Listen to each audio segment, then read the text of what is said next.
What up, IB in the building, and we back for another video, and we back with another team breakdown. We're breaking down a team in the playoffs in the tough Western Conference, the Denver Nuggets. Also, before we get into the video, if you're new here, subscribe. I post a video a day, or I try to. Team breakdowns, rebuilds, that sort of thing. So subscribe so you'll be in the loop from when I do upload. Now, without further ado, let's get into the video.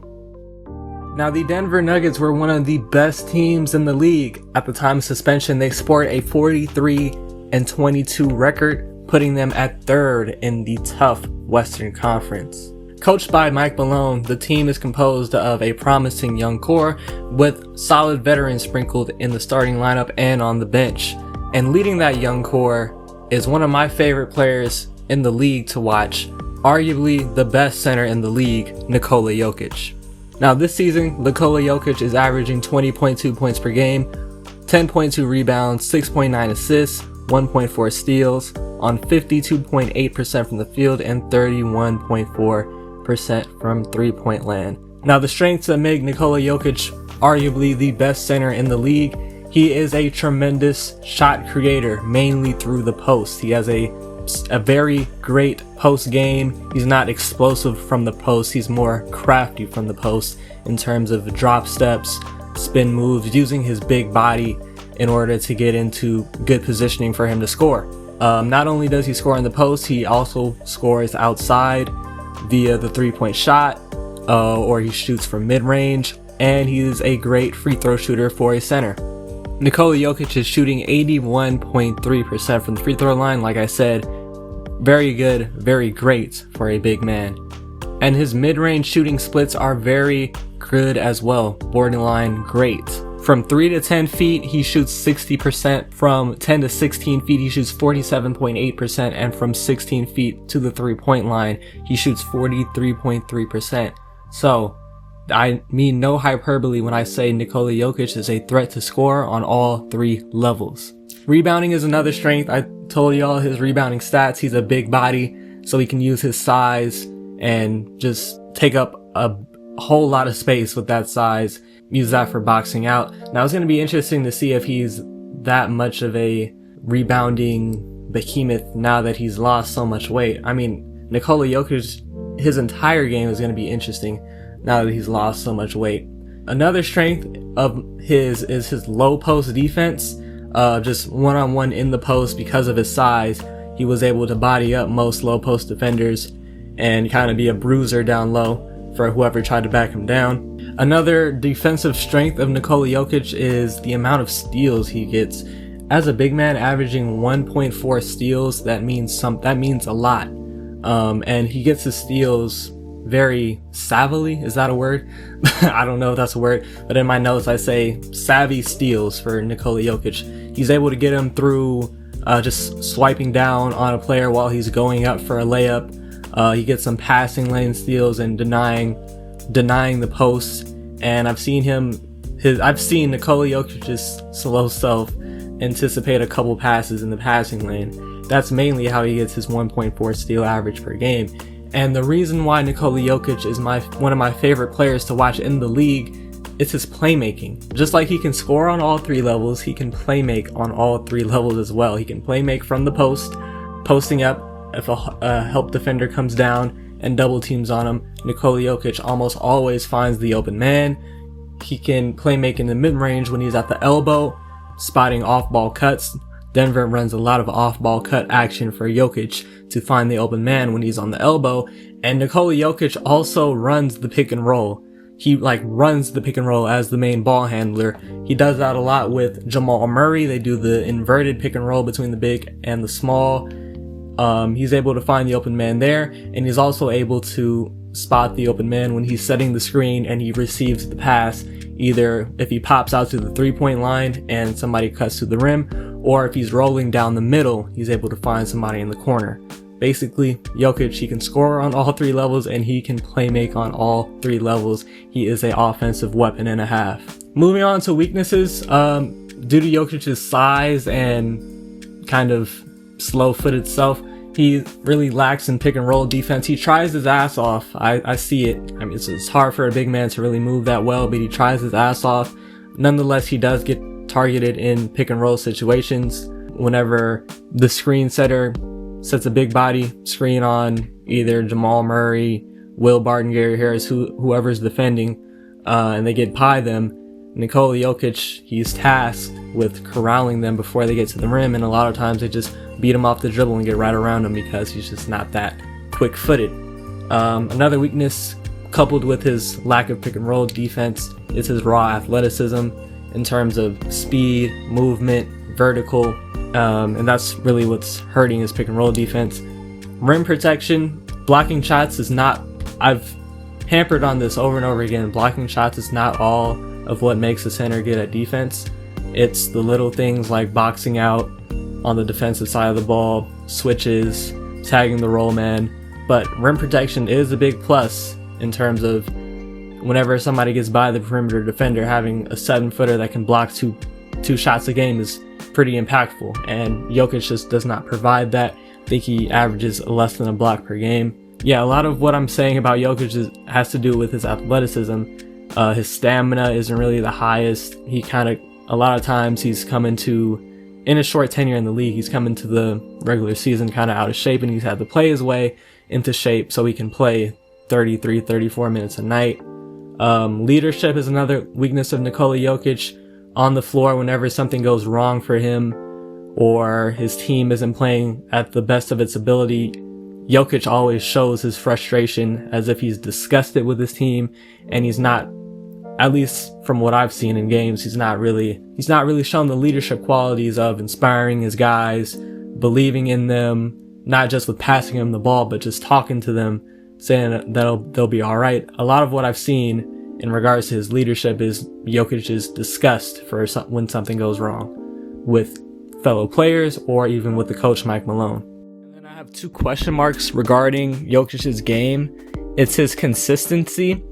A lot of times throughout a season, Jokic has fluctuated from really being passive and really wanting to play make first for his guys, and then he goes to just like a week or 2 stretch where he's really aggressive in terms of wanting the ball, demanding it in the post, and wanting to score first, and he drops like 30 points a game for a week, which Jokic is gonna be the one that we see more often than not. Are we gonna see the aggressive Jokic that, yes, of course, he's going to be one of the best passing bigs in the league, one of the best playmakers in the league, period, but he still wants to get his own bread in terms of scoring? Or are we going to see the Jokic that always opts to play passively and play make for his guys first? I just want to see a consistently assertive Nikola Jokic. And then another question mark is, can he be the number 1 option on a real championship contending team? That's a question that a lot of people have in the media or just casual, serious NBA fans like myself. And because I believe in Jokic so much and I really vibe with his play style, I think he can. I think if you just surround Jokic with a lot of spacing and defense to kind of cover for Jokic's lack of defense, and athletic defenders to try and cover for Jokic's lack of ability to play in space and to provide him lob threats in the fast break or in a half-court set, I think you could definitely build around Jokic as a number 1 player on a championship contending team. Before I move on to the next player, I want to just speak on the fact that Jokic has so many athleticism deficiencies.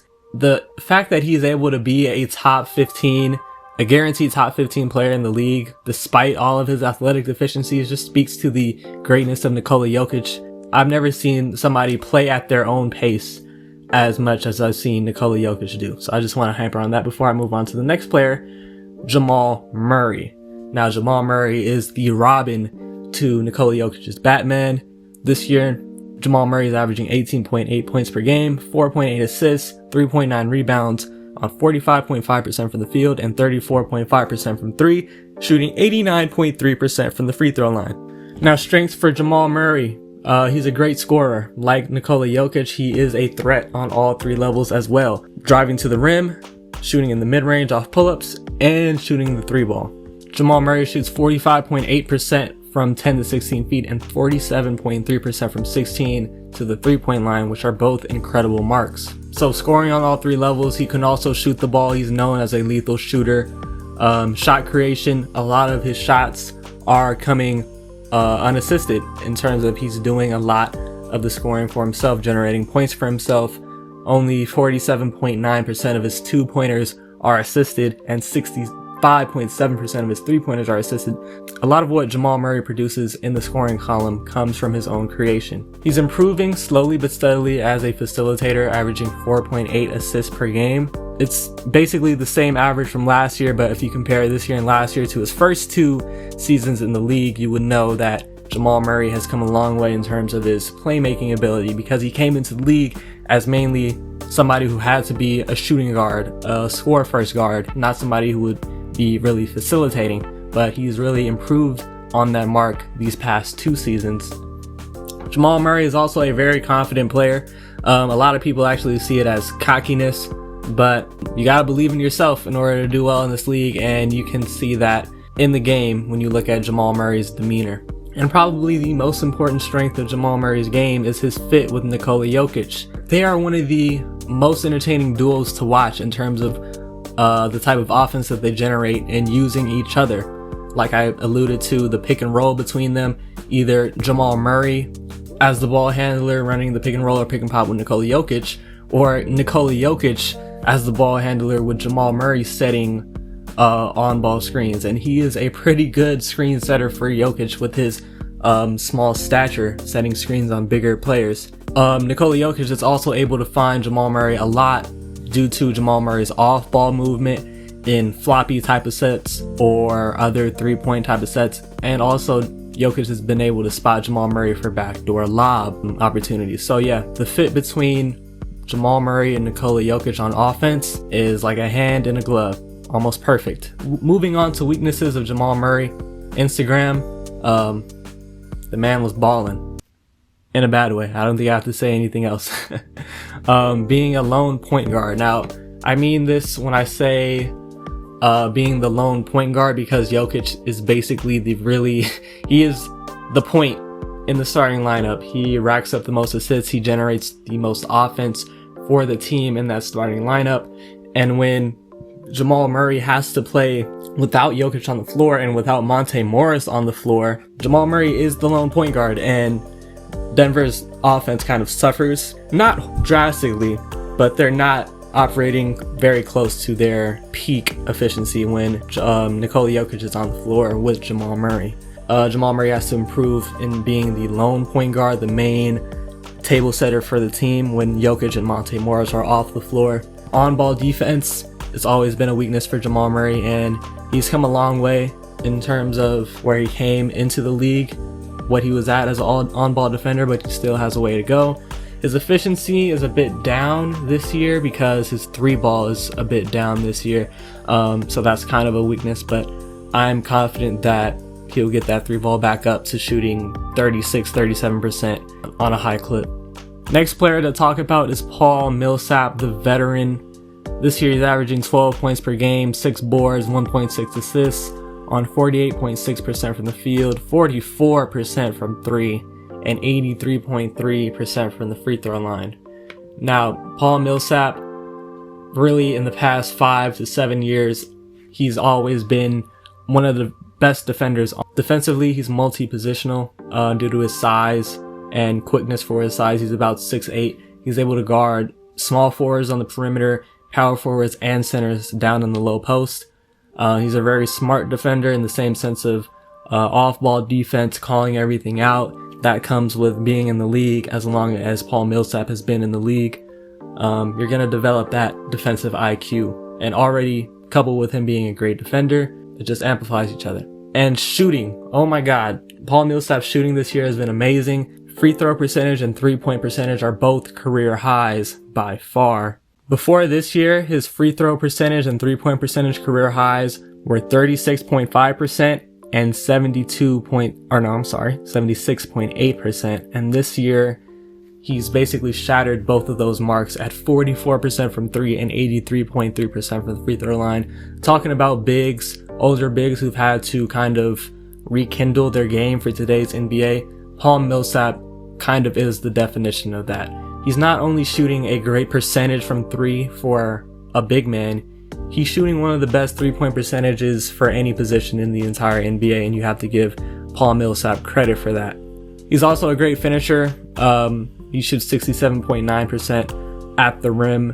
He's a solid low post option, or he's not like posting up and scoring in the low post compared to what he was doing in his Atlanta Hawk days and his later Utah days, but he is still a solid low post option and experience. And that strength of experience is going to be amplified playing on a younger Denver Nuggets team that doesn't have much playoff experience. Experience is definitely a strength for Paul Millsap that he can use on this Denver Nuggets team, and that he's been using these past 3 years. It's kind of crazy. It's been 3 years since he signed. Weaknesses. I don't really have that many weaknesses for Paul Millsap, besides the fact that he's no longer prime Millsap, not as much as a shot creator, and he's starting to get older. Those are the only two weaknesses I have in Paul Millsap's game. He's just a solid player that doesn't lack in many areas. Kind of similar to what I said about Jrue Holiday. He's really solid at everything, or he's really solid at everything offensively and great on the defensive side of the ball. That applies to Paul Millsap, just at the power forward position. The fourth player to talk about is Gary Harris. This season, Gary Harris is averaging 10.4 points per game, 2.9 rebounds, 2 assists on 42% from the field, 33.3% from 3, and 1.4 steals per game. Now, strengths off the bat for Gary Harris. He's known as a great defender, great on ball, and he's also quite disruptive, getting about 1.4 steals per game. He's a capable shot creator. He hasn't really shown that this year, but in the past, he's definitely shown that ability. And also, Gary Harris is a corner 3-ball marksman. This year, he is shooting a ridiculous 48.4% on corner 3 balls. And he's a capable ball handler as kind of your third or fourth ball handler on the court. 2.1 assists is a good mark for that type of playmaking ability. Now, weaknesses for Gary Harris, his non-corner threes. Like I said, he's shooting a ridiculous clip, a ridiculous percentage from the corner 3 ball. But in total, his 3-point percentage is 33.3%, which is really declined from where he's been at his entire career. Think about it, in 2016 to 2017 season, when Gary Harris really came on the scene, he was shooting at a 42% clip from 3-point land. And ever since then, his 3-point percentage has dropped to the next year, shooting 39.6% from 3, which is still good, but still a regression to 2 years ago, shooting 33.9%, and this year shooting 33.3%. Hopefully he can get that 3-point percentage back up, because he was looking like he could be the next great 3-and-D player in the league moving forward. Also, in general, his offensive role has diminished over the years. Like I said, in that breakout 16 to 17 season where he got 15 points a game, next year he was averaging 17.5 points per game. It looked like Gary Harris was going to continue to improve, continuing to be one of the primary scoring options for this young Denver Nuggets team. But in the 2018 to 2019 year, he averaged 12.9 points per game, and this year he's only averaging 10.4 points per game. His offensive role is really diminished, and a lot of that comes from his own doing, because if you're not shooting at a great percentage, the coach is not gonna have no other option but to basically cut your minutes. In that season where he scored 17.5 points per game, he was getting 34 minutes a game, and he did that on a 48.5% field goal rate. But the subsequent year, where he dropped to 13 points per game, his minutes dropped to 28.8 minutes per game, and his field goal percentage dropped. So if Gary Harris wants to be a focal point of this offense moving forward, he's got to improve his efficiency. Also, Gary Harris is simply his general offensive impact has been diminishing over the years. In 2016 to 2017, where he really started to break out, the Nuggets had a 8.1 higher offensive rating with him on the court. Fast forward to 2017 to 2018, another great year for Gary Harris where he racked up a career high in points. His on-off splits, the Nuggets had a 2 better offensive rating with him on the court. Fast forward next year, 2018, 2019, where he had his big fall off, the Nuggets were actually worse. It wasn't a big difference, but the Nuggets had a 0.3 worse offensive rating with him on the court. And this year, the Nuggets have a worse offensive rating by 0.7. So his general offensive impact is really diminishing, and that's mainly because of his lesser field goal percentage, his lesser 3-point percentage, his efficiency just dipping out, and that's really hurting his offensive impact. Gary Harris's defensive impact will always be there because of his on-ball defensive presence and his disruptiveness, but for him to be a impactful two-way player in this league moving forward and to continue his progression as a player, he's going to have to get his efficiency in terms of shooting the ball and scoring the ball back to what he was doing in 2016 and 2017. The last player to break down for this Denver Nuggets team is really the X factor for this Denver Nuggets team going forward this year in the playoffs and over the next couple years. That's Michael Porter Jr. This year, Michael Porter Jr. has recorded 7.5 points per game, 4.1 rebounds per game, 0.4 blocks, 0.4 steals, and he's shooting the ball very well, 49.5% from the field and 42.2% from three. Now, the strengths for Michael Porter Jr., the obvious number one strength is his offensive potential. Going into the 2018-2019 college year, Michael Porter Jr. was the number one high school prospect enrolling into Missouri. That number one ranking was due to his offensive potential because he was, believe it or not, being compared to Kevin Durant. I mean, he was a 6'10", 6'11", small forward who could shoot the lights out, lengthy and athletic, could move like a guard, create his own shot from three, from mid-range, and he could score inside, slashing, had a decent post game. That's what bolstered the Kevin Durant comparisons. He also has defensive potential due to his size and athleticism. He's going to provide a lot of switchability if he can ever figure it out on that side of the ball. And I think we see that kind of multi-dimensional defensive capability in his block and steal numbers. Yeah, they're 0.4 and 0.4 steals per 0.4 blocks and 0.4 steals a game, but you got to remember, MPJ is doing this on limited minutes. This year he only averaged 14 minutes per game, so if we go to his per 36 numbers, MPJ is averaging a block and a steal per game, so that kind of speaks to his potential to one day guard three positions on the court at any given time. And his shooting, oh my god, that's kind of what's unlocked his game. He's shooting 42.2% from three, which is kind of unheard of for a rookie.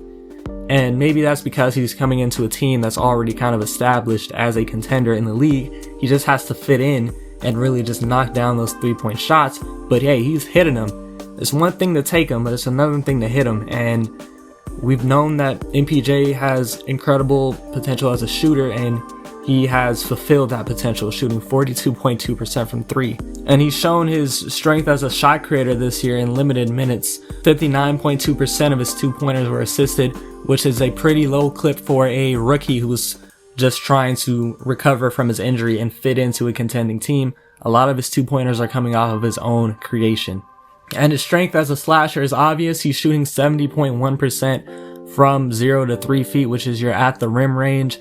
And he's always going to bolster a high percentage from that range because of his size and his athleticism. He's going to be able to get to the rack basically whenever he wants. If he can shore up his handle and continue his or sustain his 3-point shooting, he's going to be known as a threat from out there, and people are going to have to guard tight on him, leaving a lot of blow-by opportunities for him to get to the rim, and he's going to be able to finish, like I said, because he's basically 6'10" and athletic as hell. So he's always going to be a threat at the rim.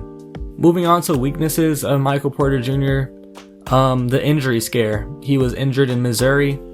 That's why his draft stock fell, because he wasn't able to play that many games due to injuring his back. And subsequently getting drafted into the league in 2018, he didn't play at all in that first year. He kind of had a redshirt year. So yeah, what kind of scared GMs away from drafting him in 2018 will kind of scare us viewers in terms of watching Michael Porter Jr. play. We really want him to stay healthy. Another weakness of Michael Porter Jr.'s game, playmaking. In his high school career, he was just known as a bucket, a bona fide bucket, somebody that was going to score for you. He wasn't really known for his playmaking ability, and he hasn't really shown that in the NBA in his rookie year. But like I said, it's only his rookie year. He has some ways to go in that, and hopefully playing with a tremendous facilitator like Nikola Jokic, and in general a team that really moves the ball like Denver, his playmaking ability will improve. And I spoke to his defensive potential because he's 6'10", 6'11", really athletic. Hopefully one day he'll be able to guard 3 positions on the floor.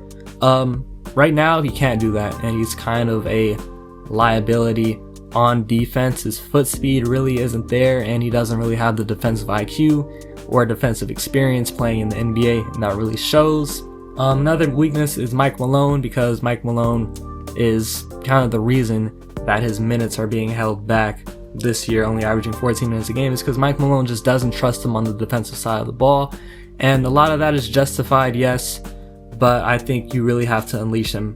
And the only way for him to improve is for him to get reps. He's got to see NBA defenses more often than not in order for him to get used to it, to learn the nuances of NBA defenses. To learn the nuances of seeing NBA offenses. And he's not really going to get that averaging 14 minutes a game, especially with him balling out right before quarantine happened. Michael Porter Jr. is going to be a threat for this team. He's going to be the X factor for this team, and he's only going to be able to fulfill or make an X factor type of impact if he gets more than 14 minutes per night. That's on Mike Malone. We'll see how he manages them going forward. Having broken down the core players of this Denver Nuggets team, let's talk about their direction. Now in my notes, I put them as contending, but I put a little asterisk at the end of contending, because we know in the NBA there's really 3 teams that are serious championship contenders: the 2 LA teams and the Bucks. We don't really see another team winning the championship besides those 3 teams, but we just throw in teams like the Nuggets, the Raptors, and the Celtics to say that, yeah, they are quote-unquote contending. As currently constructed for the next 5 years, the young big 3 of Jokic, Murray, and MPJ should perennially be a lock for a home court advantage in the first round of the playoffs. They have Mike Malone, who's a good NBA coach, and they have a great supporting cast around their young big 3 of Gary Harris. Hopefully he can get back to the form that he showed in 2016 and 2017. They have Jeremy Grant, who's going to be a free agent this offseason, a 3-and-D forward. Paul Millsap, he has about a couple more years of impactful play before he eventually retires. We'll see if they bring him back. Monte Morris, one of the best backup point guards in the league. Mason Plumlee, one of the better backup centers in the league. And they have Bol, who was a demigod in high school, showed his demigod abilities in like 5 games in college before he got injured. He's going to take the Michael Porter Jr. Route, and he's taking that route this year in terms of they drafted him in the 2nd round because of his potential, not because he was ready to produce right away. It's because of his potential, and he's rehabbing from his injury that he sustained in college. We'll see what they do with him, and we'll see what he can do for them next year and going forward. Now, I thought of this comparison to another team in NBA history when thinking about what the Nuggets might be going forward. I thought about the 2000s Dallas Mavericks teams. They were carried for the entirety of their tenure by a longtime superstar, a one-team superstar, Dirk Nowitzki, to carry that 2000s Mavericks team for 2 decades, from like the mid-90s to the middle 2010s, where his prime fell in that 2000s decade. And he was constantly able to carry that team to a good seeding in the playoffs year in and year out. And in those playoff runs, they made 2 finals runs, both of them against the Heat, one coming in 2006, the other one coming against 2011, in which he won one of them, beating the Big 3 Heat, one of the more iconic or Cinderella story type of finals runs in NBA history. I see that 2000s Mavericks type of path. That's the path that I see the Denver Nuggets on, because Jokic will be the longtime superstar for this team, another European big that can shoot and do more than what your typical big you would expect him to do. They'll have a supporting stars that will come and go, kind of like Dirk Nowitzki. For a time, he had Steve Nash, he had Jason Kidd, Jason Terry, Tyson Chandler, stars that came, fluctuated on this team at different times, all revolving around Dirk Nowitzki. I think the same thing will happen for Nikola Jokic. So yeah, I talked about one path that I saw the Denver Nuggets on. That's one potential path that they could take. Another path they could take is the shake it up course of action, using their young pieces, whatever combination of Murray, Porter Jr., Bol, Gary Harris, whatever combination of that they want to use that they'll have to use in order, whatever combination of those young players that they'll have to use, they will do that in a trade package to add a bona fide star or superstar player next to Jokic to go after a chip.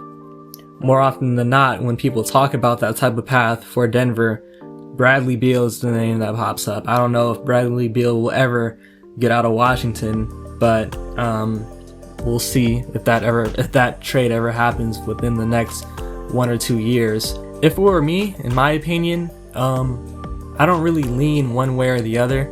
I think either route, either path is a good path for this Denver Nuggets team. Both routes are logical, just one is passive and one is aggressive. The 2000s Mavericks type of path is the one that's passive, and obviously the young trade package for a disgruntled superstar is the aggressive one where you're going after the championship. And the passive one, the 2000s Mavericks one, you're just leaving the door open for a championship type of run, and I think both routes are logical. In terms of what I think will actually happen, I think the Nuggets will probably lean towards the passive route. They'll do the 2000s Mavericks type of route. It's less risky. They will be able to sustain high chemistry with their team, a higher camaraderie with their guys of Jokic, Jamal Murray, Gary Harris, MPJ, the whole gang. That builds higher rapport between the players and the fans, and those are all things that correlate to a small market team's desires. So I really think that that's the type of path that the Nuggets will be on for this next decade. To conclude, I think the fact that the Denver Nuggets will have Nikola Jokic in his prime on their team for the next decade, and the fact that around him, a top 10 player for the next 10 years, I believe that's what Jokic will be. And around him, they have a young, developing, already talented, young supporting cast in Jamal Murray, Michael Porter Jr., Gary Harris. We'll see what Bol is. I think that's enough to establish the Denver Nuggets as a constant, continuous Western Conference championship threat for the entirety of the 2020s. That's gonna do it for today's video. I hope you enjoyed. If you did, leave a like, and if you're new here, subscribe. I do a lot more team breakdowns of playoff teams, non-playoff teams. I do NBA 2K rebuilds, realistic, fantasy, rebuilding challenges, all that jazz. So if you want to stay in the loop from when I do upload that type of stuff and you're interested, subscribe. Also, if you have any thoughts about the Denver Nuggets team right now, moving forward, leave it down in the comments section below. So yeah, thanks for watching, and until next time, I'll catch y'all later. Peace.